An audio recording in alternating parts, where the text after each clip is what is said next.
Some of you listening this morning have spent years waiting to feel ready, waiting to feel healed, waiting for confidence, waiting for closure, waiting for permission, waiting for somebody to finally choose you, apologize to you, rescue you, notice you, love you the way you deserve to be loved years ago. And I need to tell you something this morning. Some of us have accidentally turned waiting into a lifestyle. We wait because the moment and the movement feels risky. Because if I don't try, I can't fail. If I don't love, I can't be hurt. If I don't step forward, nobody can reject me. If I'm still, maybe I stay safe. But listen carefully. Safety and stagnation can look identical. I know people with degrees still waiting. I know people with businesses still waiting. I know people with gifts and talents still waiting. I know people with beauty still waiting. I know people with purpose still waiting. And they think they're waiting for opportunity. No. They're waiting for certainty. And certainty is one of the greatest lies that life ever sold us. Because nobody gets certainty. Not the entrepreneur, not the parent, not the husband, not the wife, not the prison survivor, not the millionaire, not the preacher, not the leader. You move while uncertain. You build while uncertain. You heal while uncertain. You pray while uncertain. You become while uncertain.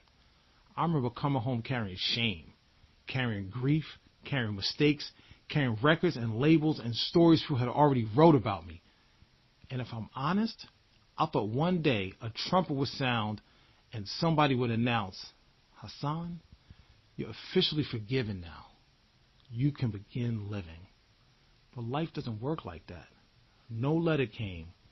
No ceremony happened. No crowd showed up. There was just a quiet decision. I cannot spend the rest of my life waiting for permission to become who I already am. Some of you are waiting for permission too. Permission to dream bigger. Permission to leave. Permission to rest. Permission to love again. Permission to say no. Permission to go back to school. Permission to start over. Permission to be happy after survival. Listen carefully. You survived things that should have broken you. You buried people and kept breathing. You lost things and kept standing. You survived divorce, betrayal, addiction, prison, abandonment, violence, depression, anxiety, loneliness, grief. You survived nights that nobody even knows about. And after all that, you're asking for permission? No. Today is the day that you stop waiting.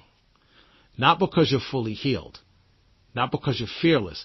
Not because everything finally makes sense. You stop waiting because life is moving either way.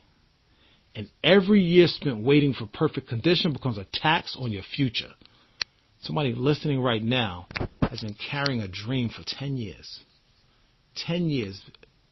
Possibly, probably, definitely more, right? Do you understand how many versions of yourself have come and gone in 10 years, in 20 years, in 30 years? Stop negotiating with your destiny. Stop interviewing your worthiness. Stop delaying your own life. You don't owe perfection before movement. You owe yourself honesty. And here's the truth.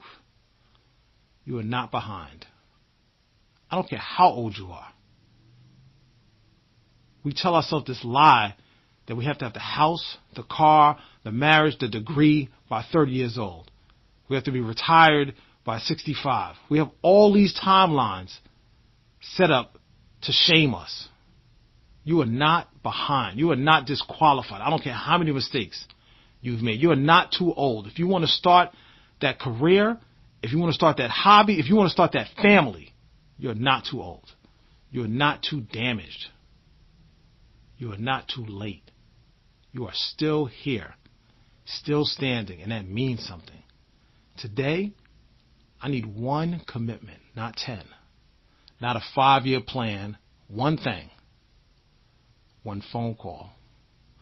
One application, one prayer, one walk, one boundary, one conversation, one act of courage. Just move. Tiny movements become momentum. Momentum becomes identity. And identity becomes destiny. And one day you'll look around at the life you've built and realize something. You were never waiting on life. Life was waiting on you. I'm rooting for you. That's real. And if this spoke to you today, share my voice with someone who has been waiting too long to start living. I'll see you tomorrow.